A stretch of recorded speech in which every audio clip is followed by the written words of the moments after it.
Oh, great to chat about the just completed World Series. And joining us now, a member of the Rays organization who recently was promoted into the head of amateur scouting and will head up the Rays draft now for the first time. And that's a guy who was a national cross-checker the last 9 years with the Rays, Chuck Ricci. Chuck, thanks very much for a few minutes. I appreciate it, Neil. Thanks for having me on. Congratulations. Tell me what it means to be in this role, and how different is it from being a national cross-checker, which you did, for 9 years for the Rays, but before that, 8 years with Cleveland too, right? That's correct.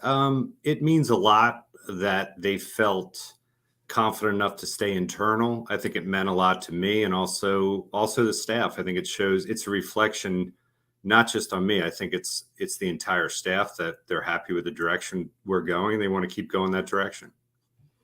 Tell me how the roles differ, because most of our fans probably don't have an idea what it means to be a national cross-checker, and also what it means differently to head up the draft. How do the responsibilities change? I think I'm probably going to be in Tampa a little bit more in St. Pete than I have been. But as far as in the spring, I'm still going to be out around the country seeing the best players. We also have Bobby Heck and RJ Harrison that they basically take the same schedule I do as far as a national role. And they've both been scouting directors in the past. So I plan on leaning on them very heavily here. But as far as the roles, the differences in the roles, obviously, I think in the off season, just the planning and just the prep leading into the spring. But I've also been very fortunate with Eric and Rob and Hamilton Marks as well. The last probably 4 or 5 years, I've been pretty much involved with the whole process, which I think has really prepared me for this role. Has that been something that you aspired to do at some point? You were an ex-player, you were a player first, you moved into the scouting realm for many, many years. Was it a hope someday to be able to work in that direction and go in that part of the draft? It was, especially early on in my career. I think I had a goal of becoming a scouting director. But I think once I came over to the Rays, it's such a good place to work. It's such a good environment.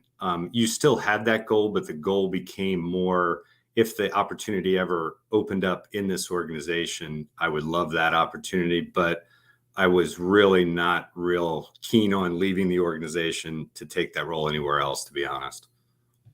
Tell me what makes a good draft in your mind, because they're evaluated so differently by different people.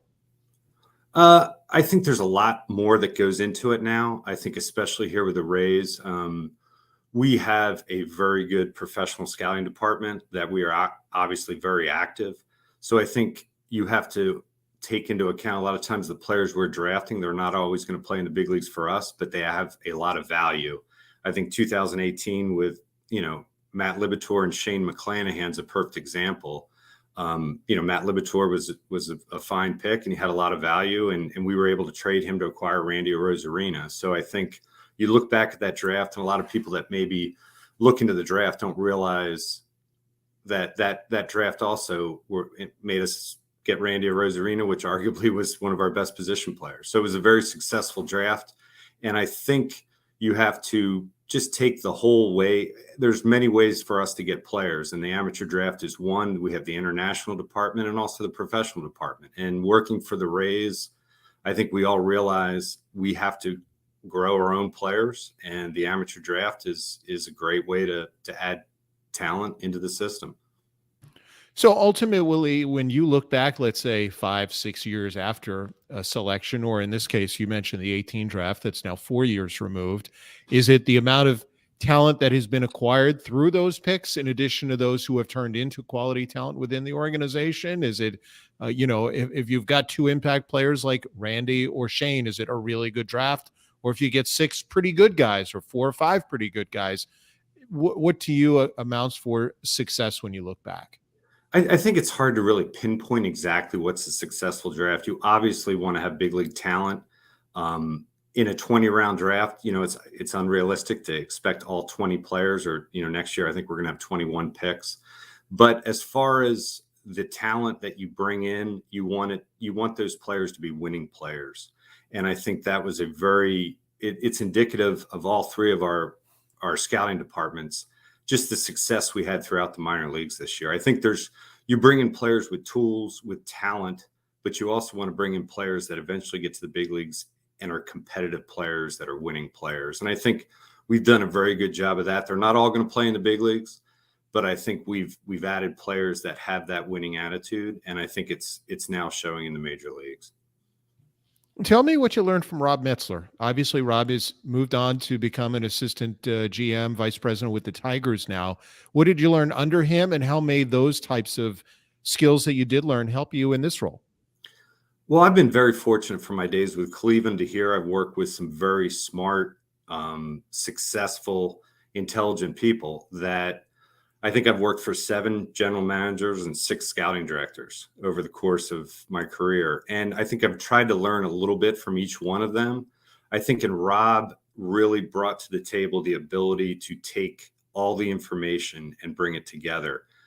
There's just so much information in today's world through the evaluations, through the data, through the history of the player. And I think if you ignore any one bit of information, you're not putting yourself in a position to be successful. And I think watching Rob sit in this chair, I think I really saw him taking all that information from all the different ways we could get it, whether it be, the evaluations from the scouts or our research, our R&D development people giving us the information to help us make better decisions. And I think you'd be foolish not to take that information and use it. The draft has changed a lot. You mentioned it's gone now down to 20 rounds. You also have, almost a combine in essence, and the draft league. How much has that changed things? Does it make it easier, harder from an evaluation standpoint? I think the sad part of the 20-round draft, unfortunately, is there's players that aren't getting an opportunity to play professional baseball that could eventually work their way to the big leagues, or at worst become good organizational players. I mean, after the draft, we signed Michael Brousseau, our scout James Benici, and he helped us get to a World Series. And in today's structure, I'm not sure he would get an opportunity to play, unfortunately.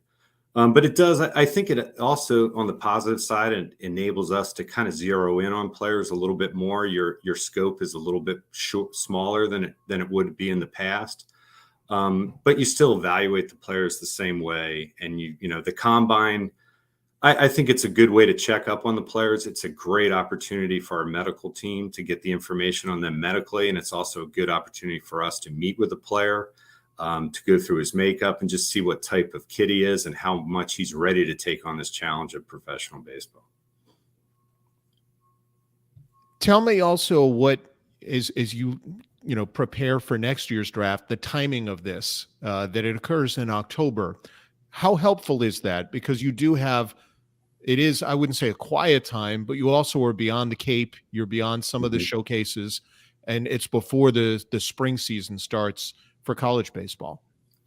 Well, I think that's just how the whole system has changed since I've been doing it. There really isn't an off season anymore. I'm in the office today and tomorrow, Wednesday, I go to the West Coast for a week. So these players are playing in some form or fashion year round. But I think getting the opportunity now is ideal because we have meetings in a few weeks. We're bringing all the staff, and it's just a good time just to go over what the plan is for the upcoming spring, because once about the third week of January hits and the junior colleges start playing, it is a fast and furious run into the draft. And there really is not a whole lot of time for our scouts sometimes to really sit and regroup and plan. There's game options every day. Sometimes you can get caught in that trap of trying to be everywhere, and you can't be everywhere. So you really got to trust your scouts out in the field. And, we have time, but the time goes fast once the first of the year changes. And how do you anticipate, I know it's a ways away, but what draft night will be and how it'll be different for you and what the hardest things will be on that night? I've tried to envision that. I don't think it's going to be as difficult just because, like I said earlier, I've been very lucky with Eric and Rob and even Heim when Heim was over here, as I've kind of been brought into a lot of situations and different talks late night before the draft, even with Andrew Friedman back in the day. And I think it just gave me a very good perspective of everything that goes into making those decisions. And yes, I'm the scouting director, and I have no problem making that final decision, but it's an organization decision. And we have a lot of really talented and good people, not just evaluators, but people in this office that are going to really help us all make that decision. Since you brought that up too, I know David Hamlet was promoted. How closely will you work with David, and how helpful can he be as a resource? Very helpful. I think the big positive with David is he's been an area scout. He understands, I think, what the area scout does. I've always said I think the biggest challenge of a scouting director is making those area scouts feel like they're part of the organization every day. I think our player development people, they put a uniform on.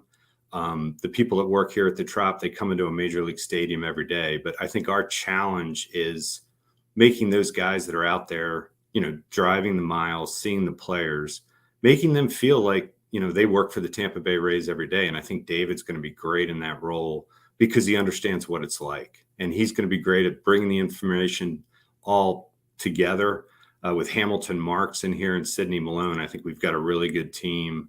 And we're all very, very different, our skill sets. And I think we're going to complement one another. Good stuff. We appreciate a few minutes. I know you're going to be busy the next several weeks and months, but congratulations on the new role and best of luck in the days, weeks, and months ahead. Neil, thank you very much. I appreciate it. All right. I may lose you when I hit end of broadcast, but also shoot you an email as well. All right. Thanks very much, Chuck. All right. Thank you, Neil. See you. Bye.